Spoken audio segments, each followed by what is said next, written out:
बंदा उठा लाए आप बूढ़े हो गए हो, छोड़ दो अब ये काम।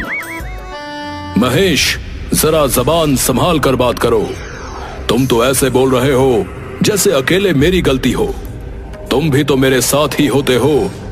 गलती दोनों से हुई है। अरे महाराज, अपना किया मेरे ऊपर ना डालो आप। मैं तो बस आपकी सवारी हूं, काम तो आप ही करते हो। आए दिन कुछ ना कुछ गड़बड़ करते रहते हैं आप। कभी गलत इंसान उठा लाते हैं तो कभी। बस कर भैंसे, चुप हो जा। आपने मुझे भैंसा कहा?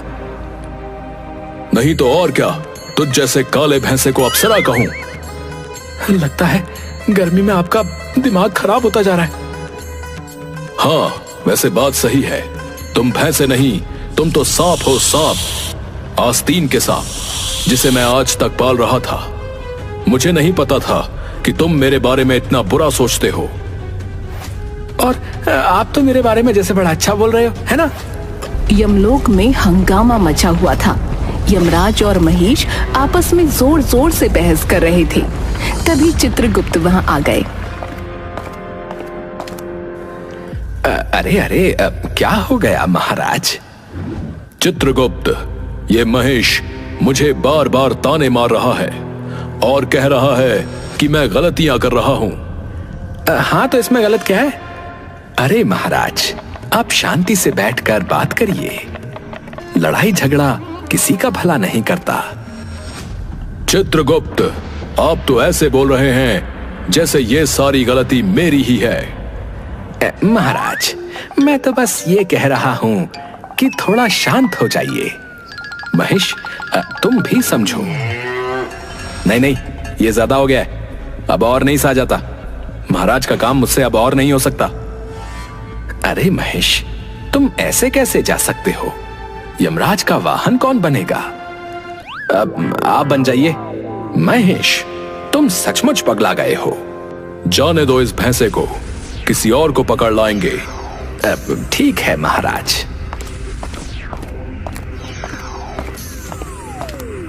चित्रगुप्त ने घोषणा की कि यमलोक में नए वाहन के लिए ऑडिशन होगा। ये सुनते ही यमलोक में खलबली मच गई। ऑडिशन हुआ और उसमें अलग अलग नमूने भैंसे आने लगे। महाराज, मेरा नाम है चटर मटर। आप मुझे ही चुनिए। मैं ना बहुत ताकतवर हूँ। मैं दिन रात काम कर सकता हूँ। मुझे कोई थकान नहीं होती। मैं बहुत तेज दौड़ सकता हूँ और मुझे खाना भी बहुत पसंद है महाराज। और उससे भी ज्यादा बोलना बहुत ही पसंद है महाराज। चुप हो जाओ चटर मटर, तुम तो एक दिन में मेरा दिमाग खराब कर दोगे। चलो भागो यहां से। महाराज, मैं हूं गिरधर। मैं बहुत फुर्तीला हूं। देखिए मैं कैसे दौड़ता हूं। गिरधर, तुम्हें तो अपने पैरों पर खड़ा रहना भी नहीं आता। तुम कैसे यमराज जी की सवारी बन पाओगे? क्या बात है, यहाँ तो बहुत अच्छी नींद आएगी।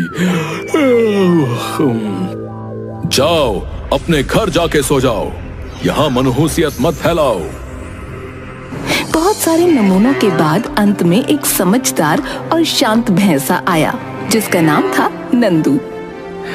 महाराज, मैं आपकी सभी जरूरतों को पूरा कर सकता हूँ। नंदू, तुम बहुत समझदार लगते हो। अब तुम ही मेरे नए वाहन बनोगे। चलो काम पर लगते हैं। ये मेरा सौभाग्य है महाराज। और इस तरह यमराज को उनका नया वाहन मिल गया। यमलोक में सबने नए भैंसे का स्वागत किया। अगले दिन यमराज ने अपने नए वाहन के साथ पहली बार किसी की जान निकालने का निर्णय लिया। नंदू, आज हमें एक व्यक्ति के प्राण हरने हैं। ध्यान रखना, कोई त्रुटि नहीं होनी चाहिए, क्योंकि वो एक जादूगर है, जादूगर संजीव। महाराज, आप चिंता मत कीजिए, सब कुछ ठीक होगा।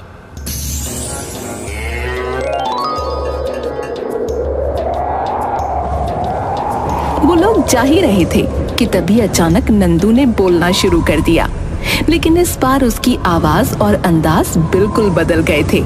वो एक बूढ़ी औरत की तरह बात करने लगा।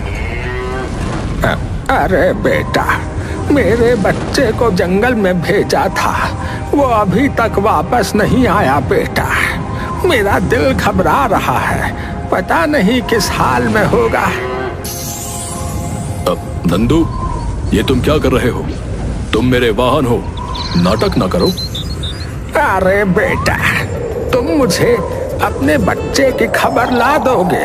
मैं बहुत परेशान हूँ। नंदू, बंद करो ये नाटक, हमें काम पर ध्यान देना है। अरे मेरा बच्चा खो गया है, मुझे उसकी बहुत चिंता हो रही है। नंदू, तुम्हारी तबीयत ठीक नहीं लग रही, आज का काम रहने दो, कल चलते हैं। उस दिन यमराज बिना किसी की जान निकाले यमलोक लौट आए और सीधे चित्रगुप्त के पास गए। चित्रगुप्त जी, ये नंदू बहुत अजीब है। बीच रास्ते में अचानक एक बूढ़ी औरत की तरह बात करने लगा। मुझे उस जादूगर की जान निकाले बिना ही वापस आना पड़ा। अब महाराज थोड़ा रुकिए, मैं इस भैंसे का बायोडेटा चेक करता हूँ। चित्रगुप्त ने तेजी से अपने कागजात खंगाले और नंदू का बायोडाटा निकाला। कुछ पढ़ने के बाद उन्होंने यमराज की ओर देखा। महाराज, ये भैंसा मल्टी पर्सनैलिटी डिसऑर्डर का शिकार है। इसकी कई पर्सनैलिटीज हैं और ये किसी भी समय बदल सकती हैं। क्या? मुझे ये पहले क्यों नहीं बताया गया? मुझे इंसानों की जान लेने जाना है और अब मेरे पास वाहन भी नहीं है। महाराज, आई एम सॉरी, लेकिन अब 2 दिन की छुट्टी हो चुकी है और नया वाहन इतनी जल्दी मिलना मुश्किल है महाराज। हाँ, आप बस सॉरी बोलिए और मैं इस भैंसे रूपी बुढ़िया को झेलूं। Please please please. अच्छा, ठीक है चित्रगुप्त जी, मैं कोशिश करूंगा। अगले दिन यमराज ने फिर से धरती लोक पर जाने का फैसला किया। इस बार जैसे ही उन्होंने नंदू पर सवारी की, नंदू ने एक बूढ़े आदमी की तरह बात करना शुरू कर दिया। अरे भाई, मेरी पेंशन क्यों रोक दी? कितनी बार बैंक के चक्कर काटूं? नंदू, ये तुम क्या कर रहे हो? हमें काम पर ध्यान देना है। तुम बैंक के कर्मचारी हो ना? मेरी पेंशन का क्या हुआ? हाँ, तुम्हारी पेंशन मिल जाएगी। फिलहाल चुप रहो और मुझे अपना काम करने दो। धरती लोक पर पहुंचने के बाद यमराज ने जैसे तैसे जादूगर संजीव की आत्मा निकाली और नंदू के साथ वापस लौटने लगे। लेकिन नंदू फिर से बूढ़े की तरह बात करने लगा। तुम्हारी वजह से मेरी पेंशन रुकी हुई है, मैं तुम्हें नहीं छोड़ूंगा। नंदू, अब ये सब बंद करो, हमें वापस यमलोक जाना है। नहीं, आज मैं तुम्हें सबक सिखाऊंगा। इतना कहकर नंदू यमराज को मारने लगा और इस दौरान यमराज के हाथ से जादूगर की आत्मा निकल गई और वापस वो आत्मा अपने शरीर में पहुंच गई। नंदू, तुमने सब गड़बड़ कर दी। वो आत्मा वापस अपने शरीर में पहुंच गई। क्या आत्मा आत्मा कर रहे हो? हैं? मेरी पेंशन दे दो मुझे। यमराज ने सिर पकड़ लिया। वो फौरन वापस यमलोक पहुंचे और चित्रगुप्त से मिले। गुस्से में उन्होंने पूरी बात चित्रगुप्त को बताई। चित्रगुप्त जी, नंदू ने फिर से सब कुछ बिगाड़ दिया। वो बूढ़े की तरह बात कर रहा था और मुझे बैंक का कर्मचारी समझकर मारने की कोशिश कर रहा था। इस दौरान आत्मा मेरे हाथ से निकल गई और वापस अपने शरीर में पहुंच गई। डेडलाइन निकले 2 दिन हो गए और वो जादूगर अभी भी जिंदा है। महाराज, ये तो बड़ी गड़बड़ है। मेरा सुझाव है कि आप महिष को वापस अपना वाहन बना लें। वो ज्यादा भरोसेमंद था। नहीं, कभी नहीं। मैं उस घमंडी महिष को कभी वापस नहीं लूंगा। महाराज, मुझे समझ है कि आप दोनों की कैट फाइट हुई है, लेकिन कैट फाइट? हम दोनों क्या स्कूल गर्ल्स हैं? जो हमारी कैट फाइट होगी? अरे भावनाएं समझिए महाराज। नहीं, मैं अपने निर्णय पर अड़ा हूं और अड़ा रहूंगा। फिलहाल नंदू ही मेरा वाहन रहेगा। अंदर ही अंदर यमराज को महेश की याद सता रही थी, क्योंकि महेश के साथ काम करना आसान था और वो भरोसेमंद भी था, लेकिन उनकी ईगो ने उन्हें रोक रखा था। अगले दिन यमराज फिर से नंदू के साथ चले, क्योंकि उन्हें जादूगर संजीव की जान निकालनी थी। लेकिन नंदू ने फिर से अजीब व्यवहार करना शुरू कर दिया। यमराज जी, आप बहुत नालायक स्टूडेंट हैं। आपको बिल्कुल भी होश नहीं है, न क्लास में ध्यान देते हैं और न होमवर्क करते हैं। जाइए, अपनी मम्मी को बुला कर लाइए।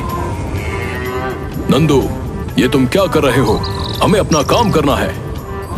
चुप रहो बदमाश, आज तुम्हारी सजा का दिन है। तुम्हें सबक सिखाना पड़ेगा। अरे यार, तुम्हें क्या हो गया है? मैं तुम्हारा छात्र नहीं हूं। तुम्हारा छात्र चित्रगुप्त है। उनसे मिलकर ये बातें करना। अच्छा बेटा, अब झूठ भी बोलने लगे हो? नंदू यमराज के कान पकड़कर खींचने लगा, जिससे यमराज बच्चे की तरह छटपटाने लगे। कान पकड़ो और उधर खड़े हो जाओ। तुम्हें डिसिप्लिन की जरूरत है। नहीं रुको, तुम जितने शरारती हो तो उस हिसाब से खाली कान पकड़ने से काम नहीं चलेगा। चलो, उठक बैठक लगाओ, चलो। यमराज का सब्र जवाब दे गया। वो नंदू की हरकतों से बहुत परेशान हो चुके थे। बस, बहुत हुआ। मेरी नजरों से दूर हो जाओ, वरना तुझे भैंसे से मरियल बछड़ा बना दूंगा। इतना कहकर यमराज ने नंदू को जोर से एक लात मारी और उसे भगा दिया। अब बहुत हो गया। अब मुझे सच में महेश की याद आ रही है। यमराज बहुत परेशान होकर चित्रगुप्त के पास पहुंचे और रुआंसे होकर बोले, चित्रगुप्त जी, अब मुझसे और नहीं सहा जा रहा। नंदू ने मेरी जिंदगी नर्क बना दी है। महाराज, मैंने पहले ही कहा था कि महेश को वापस ले आइए। वो आपका सच्चा साथी है। जाइए, उसे मनाकर ले आइए। अब ठीक है, जाता हूँ। यमराज महेश के पास पहुंचे और उसे देखते ही कर गले लगा लिया। अब महेश, मुझे माफ कर दो। मैंने तुम्हें बहुत मिस किया है। महाराज, मैं भी आपको बहुत मिस कर रहा था महाराज। I love you महाराज। अच्छा, बस, ये थोड़ा ज्यादा हो गया। ठीक है। यमराज और महेश के बीच का ये इमोशनल सीन यमलोक वासियों के लिए बहुत ही अजीब और मजेदार था। महाराज, अब आप मुझे फिर से काला भैंसा या सांप वगैरह तो नहीं कहोगे ना? नहीं महेश, अब मैं तुम्हें अप्सरा ही कहूंगा। और तुम मुझे बूढ़ा तो नहीं कहोगे ना? नहीं, बिल्कुल नहीं। अब मैं आपको डूड कहूंगा। Cool dude. दोनों हंसने लगे और फिर यमराज ने महेश को वापस अपनी सवारी बना लिया। यमराज और महेश फौरन जादूगर संजीव की आत्मा निकालने पहुंचे। इस बार सब कुछ सही रहा और उन्होंने संजीव की आत्मा निकाल ली।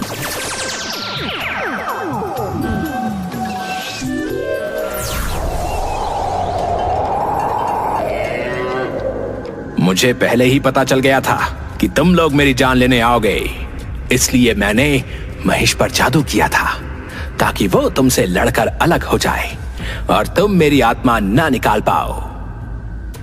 तो ये सब तुम्हारा किया धरा था?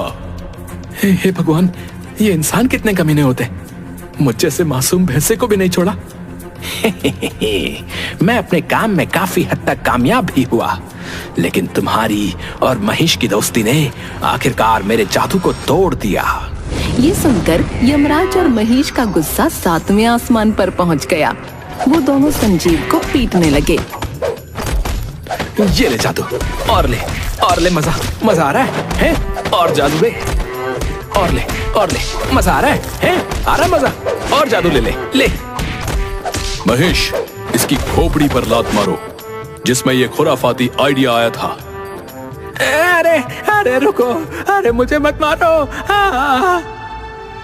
रुकिए महाराज, उसे मत मारिए, उसका ऑलरेडी नर्क का टिकट कटा हुआ है।